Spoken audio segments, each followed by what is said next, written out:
I feel now I can't go out, I can't do anything. Even now, I feel I have the willpower, but sometime when after my cancer, then I feel I'm going down. Mrs. Mahindru lives in East London. She's at risk of poor mental health as she lives by herself, has little mobility and is unable to leave her home without help. She's not alone, as Jabir Butt from the Race Equality Foundation has identified. We know if you live in a poor area with high crime rates where some of the services are poor, the likelihood is that your mental well-being is going to be poor as well. And we know for minority communities, they are likely to live in poorer areas. They are likely to live in areas where services perhaps aren't as good as other areas. They are likely to face more challenges in daily living. Mental well-being could be about feeling happy, but we know happiness can be a transitory thing and can be easily achieved. Mental well-being really defined properly would suggest it's about fulfillment. It's about saying that things are good now, but things are also going to be good in the future, and that I've achieved things and that I will achieve things in the future as well. So how can statutory services and society as a whole identify and promote mental well-being? At the Subco Centre in Newham, East London, a title referring to the people who come here from the subcontinent, they are addressing this issue. Taskin Salim is its chief executive.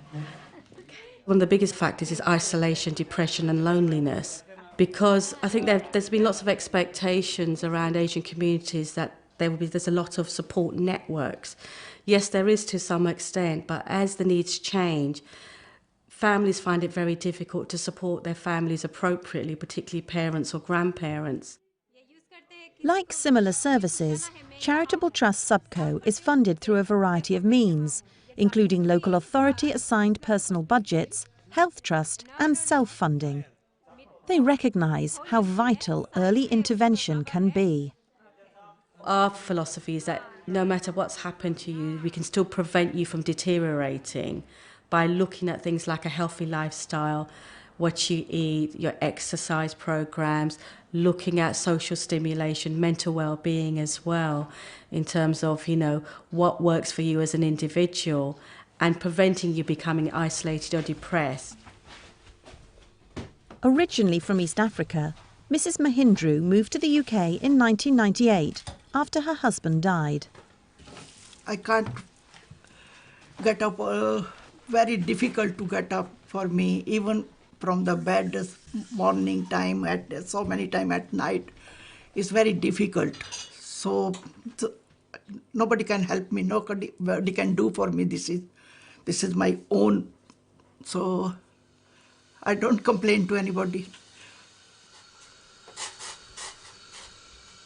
In the last 5 years, she's had very serious illnesses, particularly she's had cancer twice, and that's actually affected her mobility and also has led to a lot of depression as well. She has no relatives in this country. When we met with her, she'd actually become a very closed person, very introverted, and the cancer was something that's always playing on her mind. And the fact is that she was grieving for the loss of things that she used to be able to do, because she's a very independent, very strong-minded individual. How are you? After a neighbour told Mrs. Mahindru about Subco, her social worker arranged a referral. What do you have difficulty with so we can support you? So if you just tell me what health issues you have. I have so many problems. That's fine. Tell me all. So we also undertake our own assessment as well, with our own staff who will then actually do a home visit. There's quite a lot of information that's not completed on the initial assessment form that's been completed by the social worker. Your next of kin details.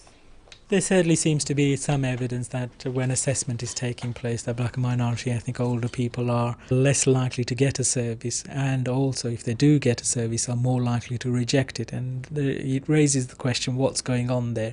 Is it that their needs are lower and therefore they don't need a service, or is it the case that actually we're not carrying out assessments properly? And I fear it's the latter. When we go in a subco, because the staff member is doing everything in terms of the language, filling out the forms, trying to understand what the individual needs, but also what the carer needs, we actually get a lot more information. So if you go out, would you like to meet different people? What would you Yeah, like? I like Making friends. Yeah. And we also have massage sessions twice a week. Okay. And would you like? Do you think it would benefit you? Would you like me to put your name down for Yeah, that? please. You would. Yeah.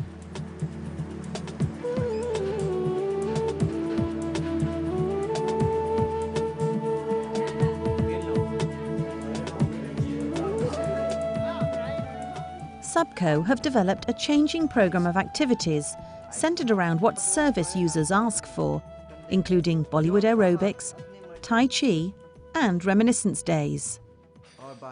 Families find it quite hard to take people to places like the seaside or on boat trips and holidays abroad as well. That's about making sure that people have access to live a normal life, whatever that is. But in terms of well-being, that means doing the things that you could have done when you were younger but never got the opportunity to, or that you can do now. You have the finances, but you now need the support of staff to help you to do that. So how has Mrs Mahindru's sense of well-being improved since coming to Subco?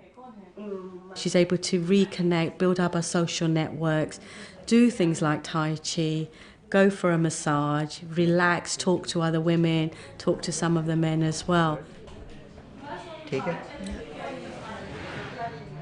So my swelling gone down, but it's very, very helpful, very, very helpful.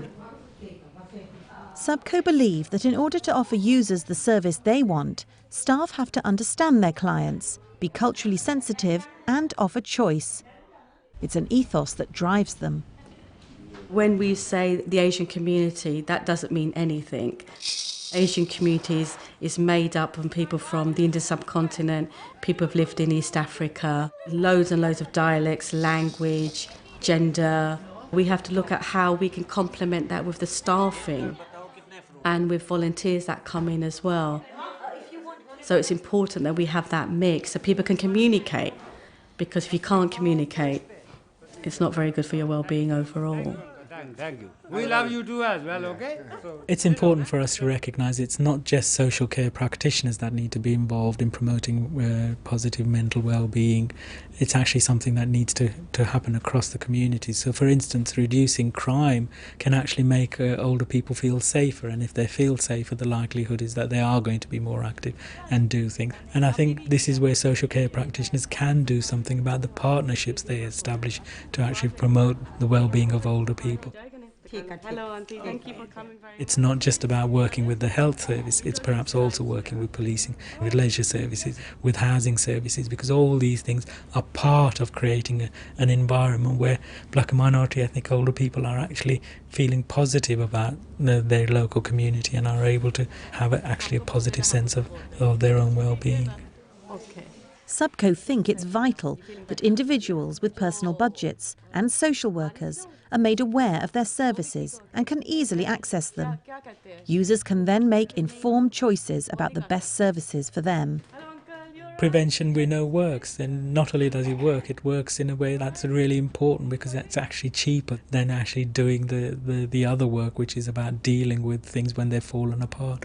If we're able to support prevention, it's likely that older people are going to be able to look after themselves better and be able to live their lives more successfully without much more intervention from social care practitioners. They go away feeling better in themselves, I think. You know, from coming in the morning, you can actually see by the time they go home, there's actually a change.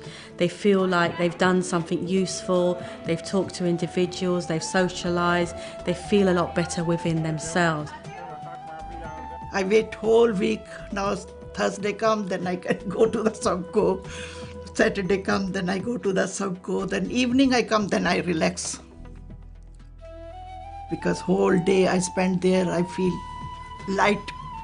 If I go to the Subco, I feel my home, my family is there. I'm going and coming now, it's finished. Okay, thank you, bye-bye.